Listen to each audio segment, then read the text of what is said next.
Selamat datang di Universitas Islam Negeri Syekh Ali Hasan Ahmad At-Dari Padang Sidimpuan. Inilah kampusnya para penuntut ilmu yang berlandaskan keislaman, keindonesiaan, dan kearifan lokal. Lebih dikenal dengan sebutan Theo-Antropo-Ekosentris, Al-Ilahiyah, Al-Insaniyah, Al-Kauniyah, dengan moto cerdas berintegritas. Kampus ini berlokasi di Jalan Tengku Rijal Nurdin, Sihitang, sekitar 4,5 km dari pusat kota Padang Sidimpuan, Sumatera Utara. Assalamualaikum warahmatullahi wabarakatuh. Perkenalkan, nama saya Yana Trika. Saya adalah guru di Madrasah Aliyah Muhammadiyah Lakitan, sekaligus mahasiswa PPG Daljak atau dalam jabatan abad 1 2025 di Universitas Islam Negeri Syekh Ali Hasan Ahmad At-Dari Padang Sidimpuan. Pada kesempatan hari ini, tanggal 19 Mei 2025, saya akan melakukan ujian kinerja praktek pembelajaran di Sekolah Madrasah Aliyah Muhammadiyah Lakitan dengan menggunakan metode Problem Based Learning atau PBL di kelas 12 IPA dengan materi pokok menggembirakan gerakan dakwah amar ma'ruf nahi munkar. Berikut ujian kinerja saya. Assalamualaikum. Waalaikumsalam warahmatullahi wabarakatuh. Bagaimana kabarnya anak hari ini? Alhamdulillah sehat. Baik, sebelum kita mulai pelajaran, kita berdoa terlebih dahulu. Kita silakan dilanjut. Siap, dong. Doa mulai.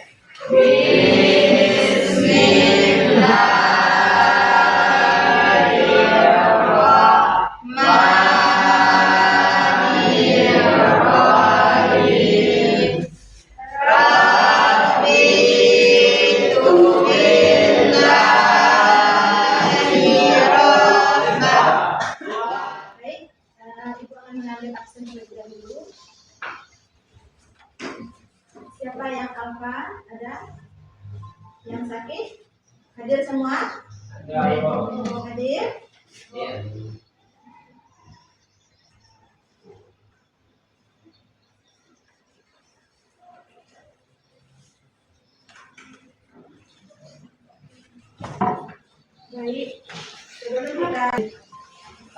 Sebelum kita memulai materi kita hari ini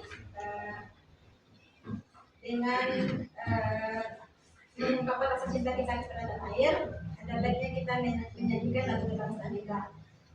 Kita nyanyikan lagu Indonesia Raya. Dengan hitungan 3, silakan kita mulai. 1, 2, 3. Indonesia tanah airku, tanah tumpah darahku. Baiklah, pada hari ini kita akan melanjutkan materi kita yang baru yang berjudul menggembirakan dakwah amar ma'ruf nahi munkar.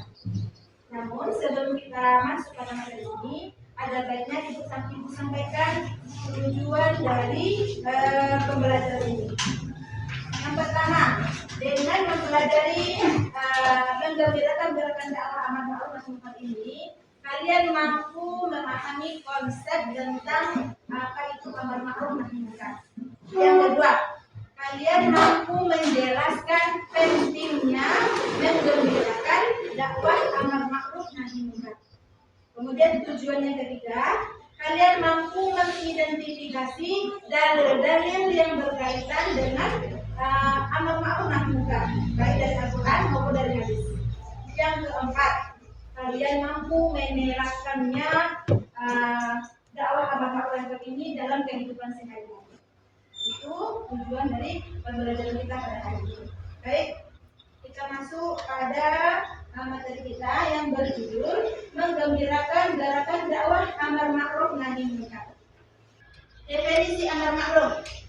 Amar ma'ruf adalah mengajak kepada kebaikan. Contohnya, memberi nasihat, membantu sesama, dan menyebarkan ilmu.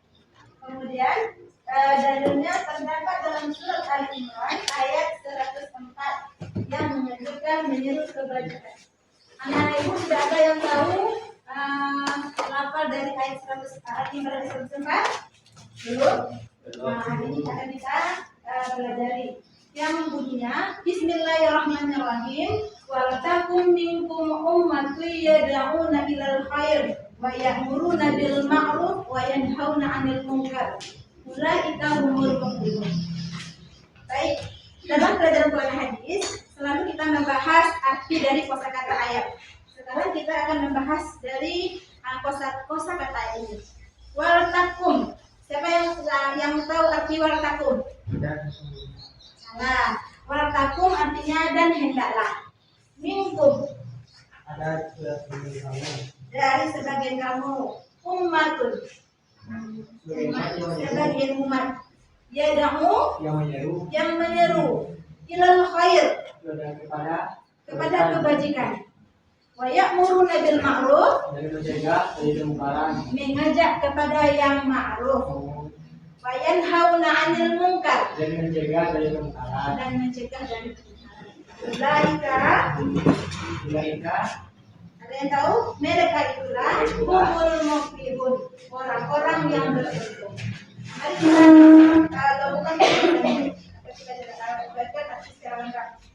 Dan artinya, dan hendaklah ada di antara kamu segolongan umat yang menyeru kepada kebajikan, menyuruh kepada yang ma'ruf, dan mencegah dari yang munkar, dan mereka itulah orang-orang yang beruntung. Kita lanjut yang berikutnya, metode dakwah yang efektif. Yang pertama metodenya bil hikmah. Apa itu bil hikmah?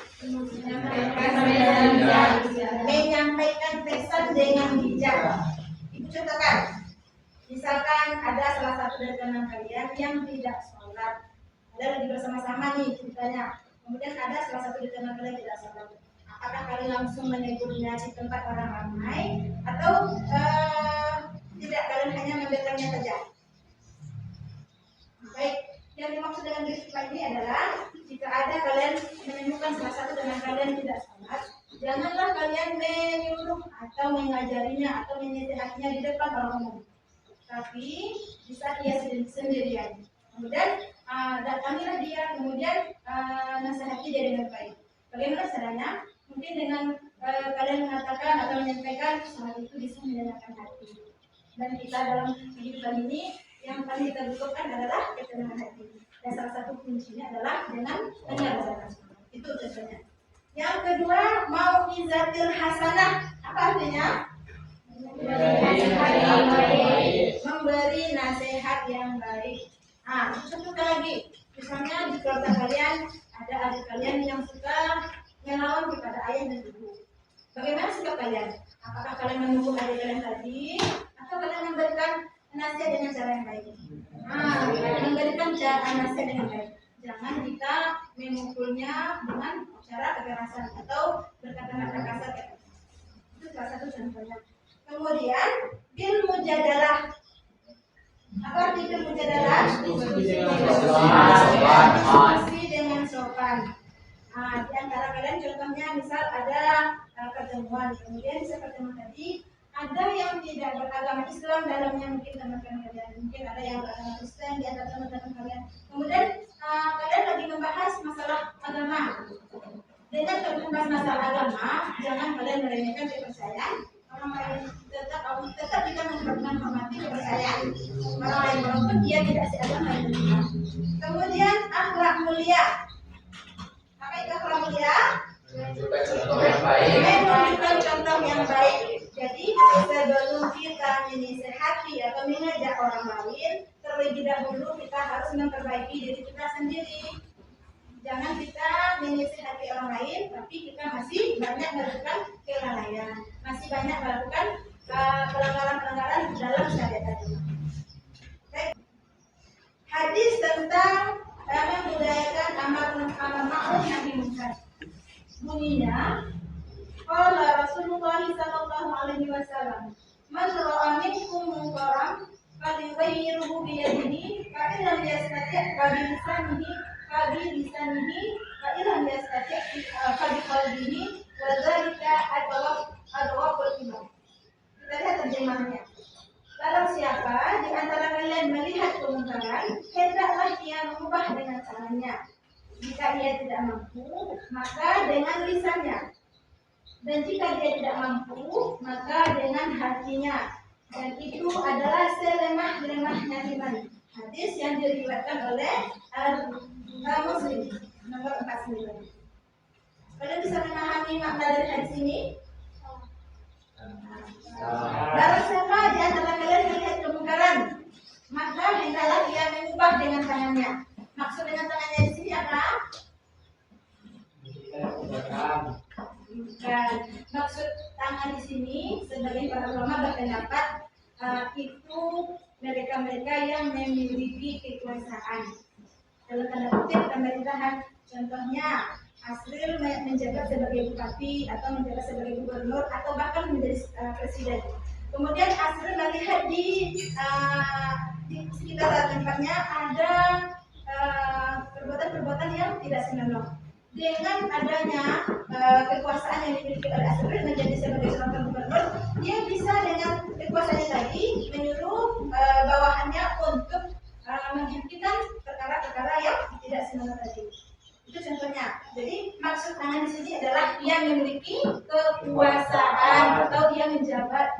Kemudian kalau tidak bisa dengan tangan, dia mampu menggunakan dengan lisan. Menasihati langsung kepada orangnya kalau kita mampu. Contoh yang lain bisa seperti ceramah-ceramah yang disampaikan oleh ustaz di masjid-masjid atau di pengajian-pengajian. Kemudian jika tidak mampu pula, maka dengan hati.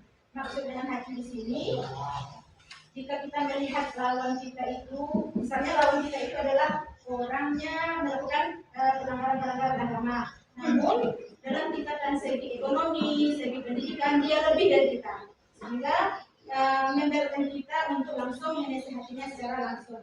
Namun apa yang harus kita lakukan? Kita hanya bisa melakukannya, mendoakan dalam hati kita supaya Allah memberikan hidayah kepadanya dan mengampuni segala dosa-dosanya. Sudah bisa kalian memahami tentang hadis? Kemudian kita masuk pada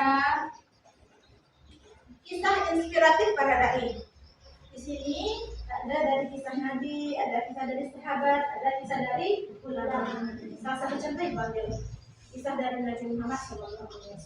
Mungkin kalian sudah tahu, Nabi Muhammad menerima wahyu pertama di Gua Hira. Kemudian di Gua Hira ini, Nabi disuruh oleh Allah untuk berdakwah di kota Mekah. Karena pada saat itu masyarakat di kota Mekah telah banyak melakukan kesyirikan. Kemudian membunuh bayi-bayi perempuan. Kemudian banyak yang mabuk-mabukan. Kemudian zina, ibadah sebagainya. Maka dari itu Allah mengutus Nabi Muhammad untuk menjadi nabi atau rasul untuk memperbaiki masyarakat di kota Mekah saat itu, mengajak mereka kembali ke jalan Allah. Baik, dakwahnya itu diawali dengan secara sembunyi-sembunyi. Dakwah Nabi kan ada dua. Yang pertama sembunyi-sembunyi, yang kedua secara terang. Secara sembunyi-sembunyi ini dimulai dari siapa? Keluarga terdekat, istri Nabi Khadijah, kemudian baru sahabat-sahabat berbeda. Baik, Ibu rasa cukup penjelasan dari Ibu. Sekarang Ibu akan membagi kalian menjadi 4 kelompok dan Ibu menyuruh kalian untuk menampilkan atau mempresentasikan materi kita pada hari ini. Yang pertama kelompok A, kelompok B, kelompok C, dan kelompok D. Untuk kelompok A, silakan tampilkan materinya dan langsung kalau ada yang ingin ditanyakan silakan teman-teman yang lain silakan bertanya kepada kelompok A. Baik, kelompok A kepada moderator silakan dipimpin. Waalaikumsalam warahmatullahi wabarakatuh. Jadi kami akan mempresentasikan materi mengenai ini. Mohon maaf pada kelompok 1 kami pada Dina dipersilakan.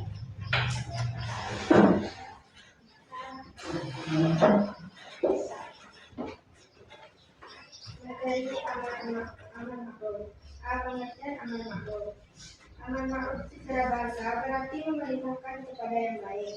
Secara istilah, amar ma'ruf adalah seruan atau ajaran kepada umat manusia untuk melakukan bentuk kebaikan yang diperintahkan oleh Allah Subhanahu wa taala dan dicontohkan oleh Rasulullah SAW baik dalam bentuk ucapan, perbuatan maupun sikap. Dasar hukum amar ma'ruf 1 Al-Quran. Dan hendaklah ada di antara kamu segolongan umat yang menyuruh kepada kebajikan, menyuruh kepada yang ma'ruf dan mencegah dari yang munkar. Mereka lah orang-orang yang beruntung. Quran Surat Al-Imran ayat 104. Tujuan amar ma'ruf ada 4. 1. Menyebarkan nilai-nilai Islam yang penuh kasih dan kedamaian. 2. Membentuk masyarakat dengan takwa dan peduli terhadap sesama. 3. Mencegah munculnya kerusakan moral dan sosial. 4. Menjadi jalan untuk saling menasihati dalam kebaikan dan kesabaran. Bentuk-bentuk amar ma'ruf: menasihati teman untuk melaksanakan sholat, mengingatkan saudara untuk jujur dan tidak berbuat curang, mengajak masyarakat untuk menjaga kebersihan lingkungan, mengedukasi anak-anak tentang akhlak mulia. Sikap dalam melaksanakan amar ma'ruf: 1. Ikhlas karena Allah, bukan karena ingin dipuji. Bijaksana memilih waktu dan cara yang tepat. Sabar karena tidak semua orang langsung menerima. 4. Memberi teladan karena tindakan lebih kuat dari sekedar ucapan. Apakah teman-teman ada yang ingin bertanya?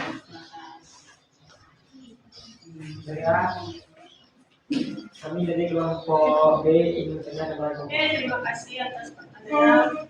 Kemudian yang lagi apa yang mau bertanya? Saya dari kelompok C ingin bertanya. Oke, silakan. Saya dari kelompok C ingin bertanya kepada kelompok A.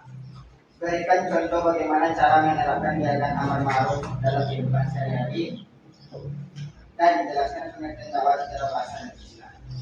Oke, pertanyaan telah kami terima dan akan nanti kami jawab lagi. Dan apa jika ada yang ingin bertanya lagi, silakan. Saya dari kelompok ingin bertanya kepada kelompok A. Mengapa kita harus melakukan dakwah nahi munkar? Oke, jawaban sudah kami terima dan akan kami jawab nanti. Apakah ada yang lagi tambahannya untuk bertanya, silakan. Kami dari kelompok D ingin bertanya kepada kelompok A. Oke, silakan. Kami dari kelompok D ingin bertanya kepada kelompok A mengenai bagaimana cara menyampaikan dakwahnya amar ma'ruf. Oke, jawaban telah kami terima dan telah kami himpun semuanya dan akan kami jawab satu persatu kepada kelompok kami secara bersama-sama.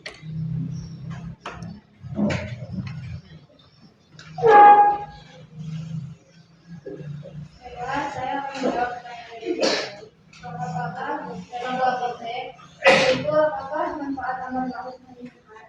Jawabannya adalah manfaat amar ma'ruf nahi munkar adalah yang pertama akan mendapatkan pahala dari Allah Subhanahu wa taala. Yang kedua, membantu memperbaiki orang lain dan masyarakat. Kemudian yang ketiga, tidak akan mendapat azab dari Allah karena diam terhadap kemungkaran. Serta yang keempat adalah meningkatkan kepedulian terhadap sosial. Terima kasih. Apakah kelompok berespon terhadap ini? Wah.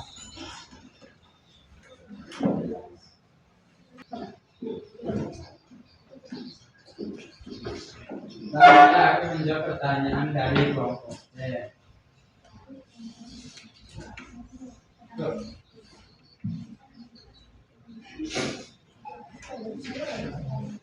Ini contoh dalam kehidupan sehari-hari. Yang pertama, mengajak teman sholat tepat waktu, amar ma'ruf. Yang kedua, menegur teman yang berkata kasar, nahi munkar. Yang ketiga, memberitahu adik agar jujur dan tidak berbohong, amar ma'ruf dan nahi munkar. Jadi, apakah Anda puas dengan pertanyaan yang saya berikan? Puas. Terima kasih. Satu lagi, itu aja.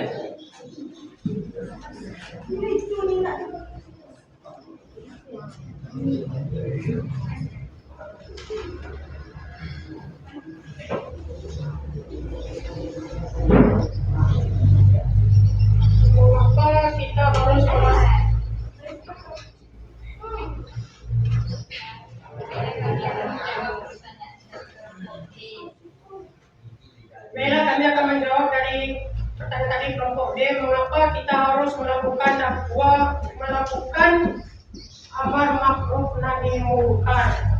Mengapa kita harus melakukan amar ma'ruf nahi munkar adalah karena perintah Allah dalam Al-Quran. Allah memerintahkan umat Islam untuk saling mengingatkan dalam hal kebaikan, kemudian agar menjadi umat yang terbaik. Umat Islam selalu dituntut untuk menjadi umat yang terbaik, dan jika mau menyuruh kepada kebaikan dan mencegah kemungkaran yang terdapat pada Quran Surah Ali Imran ayat 110, dan membantu sesama. Jika kita saling mengingatkan, maka masyarakat akan menjadi lebih baik dan damai. Apakah kepada jawabannya puas?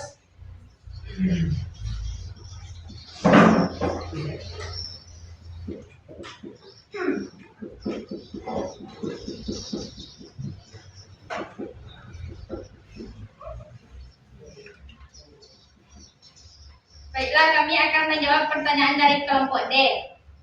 Bagaimana cara menyampaikan dakwahnya amar ma'ruf? Dengan cara satu, dengan sikap yang lembut dan sopan, jangan kasar atau memaksa. Dua, dengan contoh baik atau menjadi teladan. Kalau kita ingin orang jujur, mari kita juga harus jujur.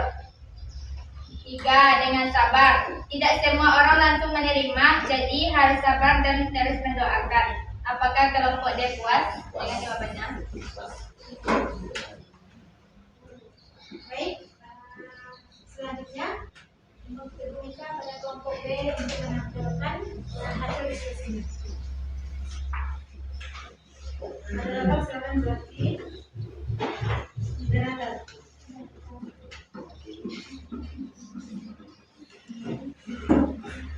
Baiklah, kami dari kelompok B akan menampilkan materi kami, yaitu mengenai pengertian dari nahi munkar yang akan dijelaskan oleh saudara kami, Julian. Silakan Julian, silakan.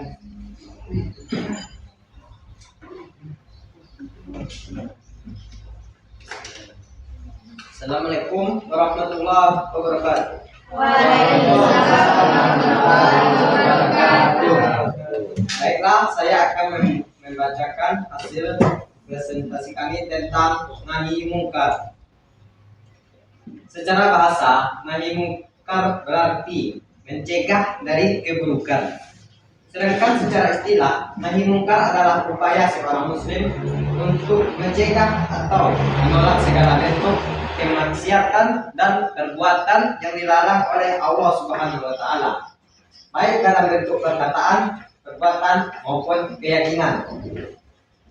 Dasar hukum nahi munkar terdapat dalam Quran surat Ali Imran ayat 110 yang artinya, kamu adalah umat yang terbaik yang dilahirkan untuk manusia, menyuruh kepada yang ma'ruf dan mencegah dari yang munkar, dan beriman kepada Allah. Tujuan nahi munkar, tujuannya yaitu menjaga kemurnian ajaran Islam dan nilai moral masyarakat, mencegah kerusakan akhlak dan perilaku yang menyimpang, menyelamatkan individu dan masyarakat dari azab Allah, menumbuhkan kepedulian sosial dalam membangun kebaikan. Contoh perilaku nahi munkar: menegur teman yang suka berkata kasar atau menghina orang lain, melaporkan praktik korupsi, penipuan atau pencurian, mengingatkan keluarga untuk meninggalkan riba atau judi, tidak mendukung acara yang mengandung maksiat. Etika dalam menjalankan nahi munkar: sampaikanlah dengan hikmah, tidak kasar atau merendahkan. Kenali kondisi dan kemampuan diri agar tidak menimbulkan konflik yang lebih besar. Gunakan pendekatan persuasif, bukan provokatif. Niat karena Allah, bukan karena emosi atau benci. Baiklah, itu yang hanya dapat kami sampaikan melalui diskusi kami. Sekian, terima kasih. Baiklah, kami ucapkan terima kasih banyak kepada teman-teman sekalian. Mungkin ada yang teman-teman semua yang ingin tanya, silakan. Baik, saya dari kelompok C ingin bertanya. Silakan. Sebutkan tanda-tanda kita mulai meninggalkan kampung. Ulangi ya, saudara. Silakan. Sebutkan tanda-tanda kita mulai meninggalkan kampung. Baik, terima kasih dari Pak. Ya, mungkin ada lagi dari lain yang tanya. Silakan apa? Baik, saya akan bertanya dari kelompok C mengenai sebutkan bentuk ancaman jika kita meninggalkan dakwah. Terima kasih Bapak.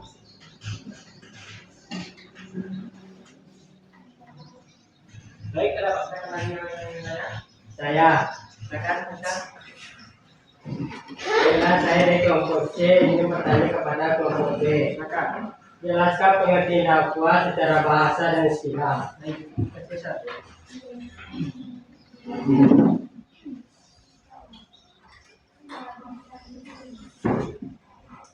Baik, katakan lagi dari teman-teman yang sudah habis.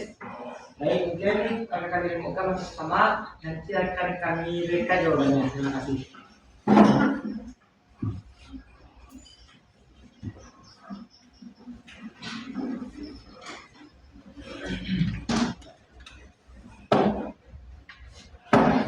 Baiklah, kami dari kelompok B akan menjawab pertanyaan dari kelompok D. Sebutkan tanda-tanda kita mulai meninggalkan dakwah. Ada 4. 1. Malas menasihati padahal tahu itu salah. Yang kedua, takut dicap sesuci jika menegur teman. Yang ketiga, menganggap keburukan buruk sebagai hal biasa. Yang keempat, tidak peduli pada kebaikan dirinya. Apakah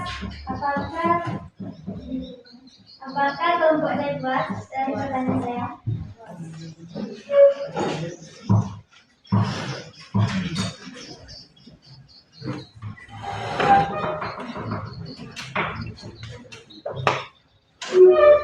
Baiklah, kami dari kelompok B akan menjawab pertanyaan dari kelompok C. Sebutkan bentuk ancaman jika kita meninggalkan dakwah. Bentuk ancaman jika meninggalkan dakwah ada 4. Yang pertama, mendapat azab dari Allah, merajalelainya kemungkaran, rusaknya generasi muda, hilangnya rasa kepedulian. Apakah kelompok C puas?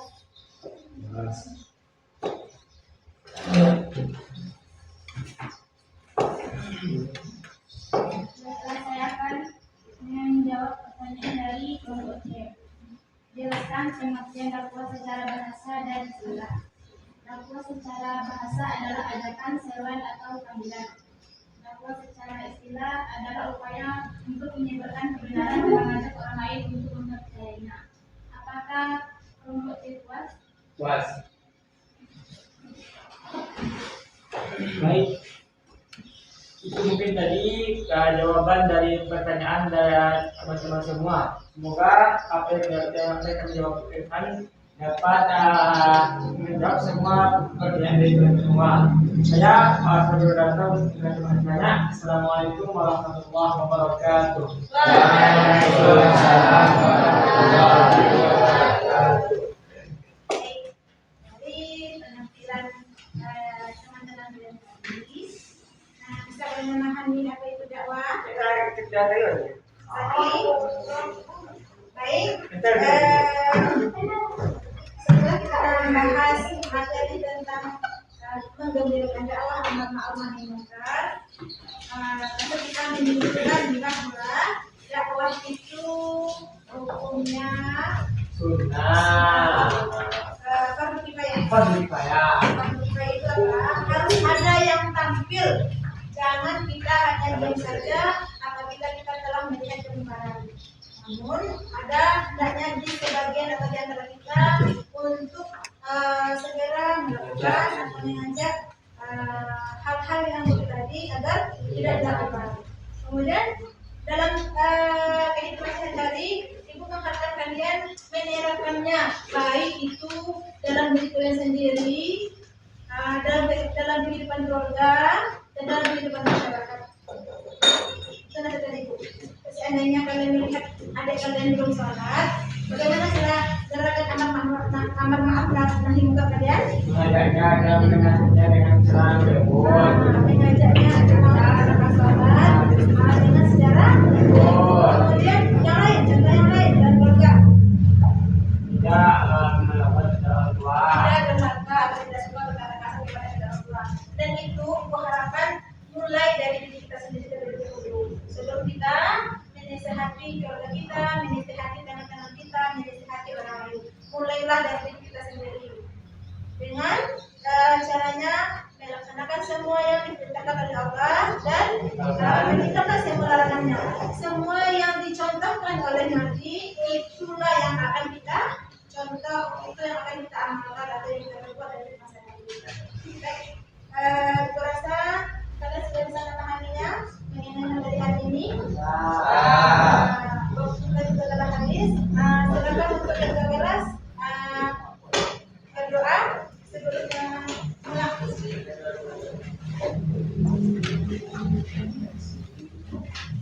Siap, Alhamdulillah.